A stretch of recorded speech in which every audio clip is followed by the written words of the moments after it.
ជនបទឆ្ងាយផុនពីដីទីក្រុងរੂក្នុងជំរំវាលស្រែបឹងស្រូវស្រងស្រែខែភ្លៀងមកដល់ពូងយើងនោមគ្នាជួរងដីស្រែ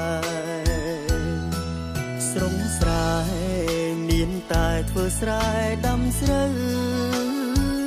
ហូបក្ដាំហូបខ្ចៅរស់សុខសប្បាយ